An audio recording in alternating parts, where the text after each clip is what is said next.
నమస్కారం అండి. ఇప్పుడు మనం మరొక వృక్షం గురించి చెప్పుకుంటున్నాము.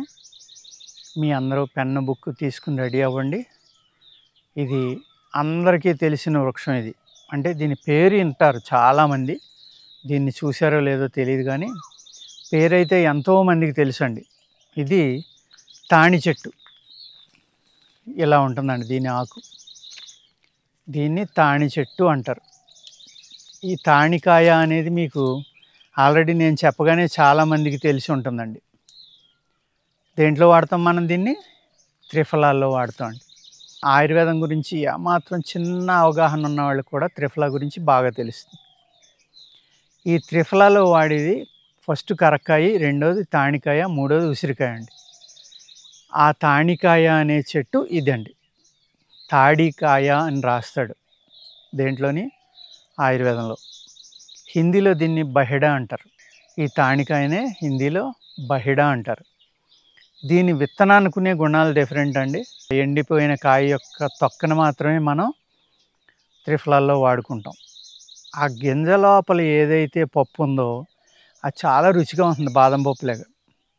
ఇక్కడ కర్ణాటక ఫారెస్ట్లో కానీ, మన ఫారెస్ట్లో కానీ, శ్రీశైలం ఇటువంటి ఏరియాల్లో ఎండి రాలిపోయిన కాయల్ని పశువులు బాగా తింటాయండి. మేకలు తింటాయి, పశువులు తింటాయి, అన్నీ తింటాయి. అవి తిన్న తర్వాత ఆ పెండ వేయటం వల్ల ఇది చాలా విస్తృతంగా అడవులన్నీ కూడా కనపడతా ఉంటుంది మనకి.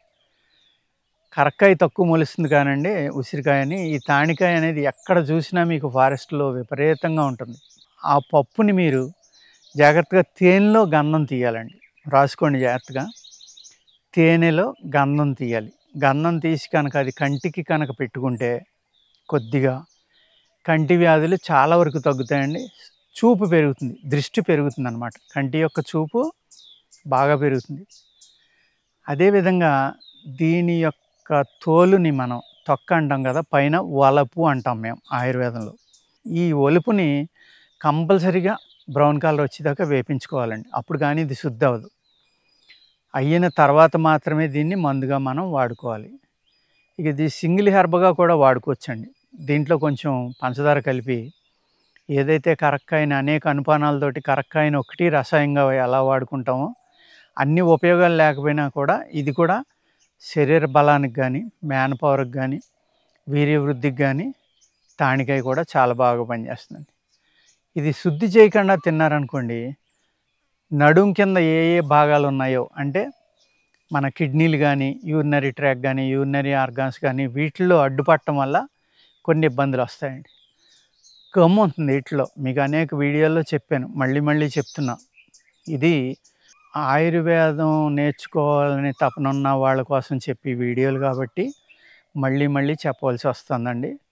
దీని యొక్క తొక్కని తీసుకుని బ్రౌన్ కలర్ వచ్చేలాగా వేపించకుండా మనం దీన్ని వాడకూడదండి. అదేవిధంగా మనం ఈ తాళికాయ యొక్క గింజ ఏదైతే ఉందో ఆ గింజని పిల్లలు తింటారని చెప్పాను కదండి. ఈ పశువుల్ని మేపుకునే పిల్లలు ఉంటారు అడవిలోని, బయట కొండల మీద, గుట్ల మీద. వాళ్ళు ఈ తాళి చెట్టు కనపడిన వెంటనే చెట్టు కిందకి వెళ్ళి గింజలు ఏరుకుంటారు. పచ్చికాయలు కొన్ని పిట్టలు కూడా తింటాయండి. తినగా గింజలు కింద రాలుతాయి. లేకపోతే కొన్ని కొన్ని చిన్న చిన్న అడవి జంతువులు ఉంటాయి, అవి పై తొక్క తినేసి గింజను వదిలేస్తాయి. ఆ గింజలను తెచ్చుకుని వీళ్ళు రాళ్ళతోటి కొట్టుకుని ఆ పప్పు తింటూ ఉంటారు. చాలా రుచిగా ఉంటుంది.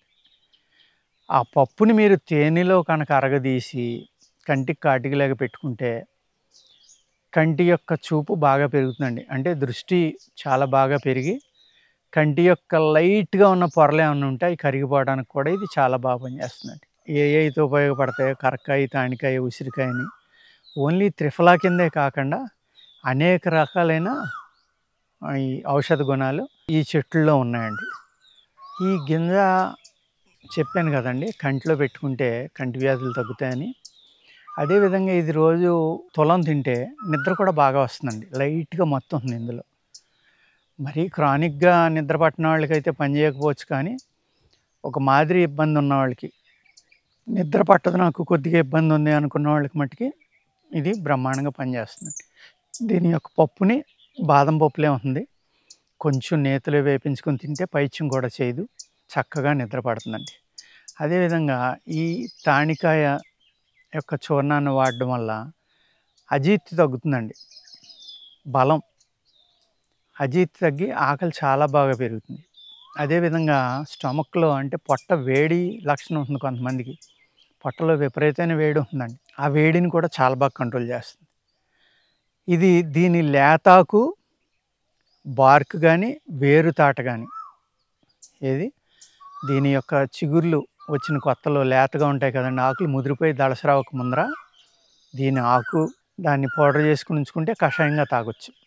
అదేవిధంగా దీని యొక్క బార్క్ అంటే తాట తోలు అంటాం కదా మనం, చెట్టు తోలు గాని, వేరు తోలు గాని తీసుకుని జాగ్రత్తగా శుభ్రం చేసుకుని, దాన్ని ఎండలో ఆరబెట్టుకుని చిన్న ముక్కలుగా కొట్టుకుని చూర్ణంగా వాడుకోవచ్చు. అదే ముక్కల్ని కచ్చా పచ్చాగా కొట్టుకుని కషాయంగా వాడొచ్చండి. ఈ కషాయం తాగటం వల్ల అజీర్ణం ఏదైతే ఉందో అది తగ్గిపోతుందండి. అదేవిధంగా ఈ ఈ 3 రకాలు ఏది వాడినా కూడా కంటి వ్యాధులు లోపలికి తీసుకున్నా కూడా తగ్గడానికి అవకాశం ఉందండి. కంటి వ్యాధుల్ని తగ్గించడంలో చాలా బాగా పనిచేస్తుంది. అదేవిధంగా స్త్రీలకి చాలా ఇష్టమైంది ఏంటంటే జుట్టు కాబట్టి, ఆ జుట్టు పెరగడానికి కూడా ఇది చాలా బాగా పనిచేస్తుందండి. ఏది దీని యొక్క లేతాకు కషాయం గానీ, పేస్ట్ గానీ, లేతే దీని బార్క్ గానీ, దీని యొక్క వేరుతాట గానీ మనం పేస్ట్‌గా చేసుకుని అయితే మనం ఆయిల్స్ చేస్తున్నామో హెయిర్ ఆయిల్స్‌లో వాటిలో దీన్ని కూడా ఒక మూలికగా వాడుకోవచ్చండి. వాడుకోవడం వల్ల ఏమవుతుందంటే మీ జుట్టు చాలా బాగా పెరుగుతుంది. దీని చెట్టు తాట తీసినప్పుడు గానీ, నరుకు పెట్టినప్పుడు గానీ జిగురు వస్తుందండి దీనికి. ఈ చెట్టుకి జిగురు కూడా వస్తుంది. అదేవిధంగా ఇప్పుడు దీని సైడ్ ఎఫెక్ట్‌లు కొన్ని చెప్పాను కదండీ! నడుము కింద ఉన్న అవయవాలకు కొంచెం ఇబ్బంది పెడుతుందని. దానికి విరుగుడు ఏంటంటే పంచదారండి. ఈ చూర్ణాన్ని పంచదారంతోటి తీసుకుంటే మనకు ఆ సైడ్ ఎఫెక్ట్‌లన్నీ లేకుండా చాలా బాగా పనిచేస్తుందండి. అదేవిధంగా దీని నుంచి జిగురు వస్తుందన్నాను కదండీ! ఆ జిగురు కొవ్వొత్తి లక్షణాలుంటాయి దీనికి. ఆ జిగురుని జాగ్రత్తగా తీసుకొని ఒక ఒత్తేసి కనుక మనం దేంట్లో అయినా పోసి వెలిగిస్తే కొవ్వొత్తి ఎలా వెలుగుతుందండి? ఆ విధంగా వెలుగుతుంది. అంటే అన్ని రకాలుగాని ఇది మెడిసినల్ ఉపయోగం అవనివ్వండి, ఇంకో రకమైన ఉపయోగం అవనివ్వండి, ఏదో రకంగా ఇది కంపల్సరీగా మనకి పనిచేస్తుందండి. అదేవిధంగా పొట్టలో పేరుకుపోయిన మలం ఏదైతే ఉందో, ఆ మలాన్ని తీసేసే శక్తి కూడా దీంట్లోని కరక్కాయలోనే ఉంది కాబట్టే, ఆ పేరుకుపోయినయి అన్నీ పోయి పొట్టలో ఉన్న విషాలన్నీ తగ్గిపోవటం కోసం దీన్ని త్రిఫలాలో వాడతారండి. ఇది సరిపడి తీసుకుంటే విరోచనం అవుతుందండి. ఏది త్రిఫలా తీసుకుంటే మనం. కానీ ఈ తానికాయని విరోచనాలు ఆగటానికి కూడా వాడుకోవచ్చండి. దీన్నేంటంటే మనం ఓన్లీ సింగిల్‌గా తీసుకుంటే గనక త్రిఫలాతోటి కాకుండా నీళ్ళ విరోచనాలు ఆగటానికి కూడా ఇది పనిచేస్తుందండి. అంటే మూడాటిల్లోని కలిపితే ఇది విరోచన ఔషధం కింద పనిచేస్తుంది. ఒక్కదాన్ని వాడితే విరోచనాలు అవ్వడానికి కూడా ఈ తానికాయ అనేది పనిచేస్తుందండి. ఈ జాగ్రత్తగా ఈ వీడియోని చూసి మీరు అన్ని విషయాలు రాసుకొని అవసరమైతే మళ్ళీ వెనక్కెళ్ళి ఆ వీడియోని చూసి రాసుకొని ఈ విధంగా త్రిఫలాలో ఒకటైన తానికాయ, తాడి చెట్టు, దీన్ని తాడి చెట్టు అంటారు. బహిడా అని కూడా అంటారు హిందీలో. దీన్ని వాడుకుని మీరు చక్కగా, సుఖంగా, ఆరోగ్యంగా ఉండాలని కోరుకుంటూ నమస్కారం అండి.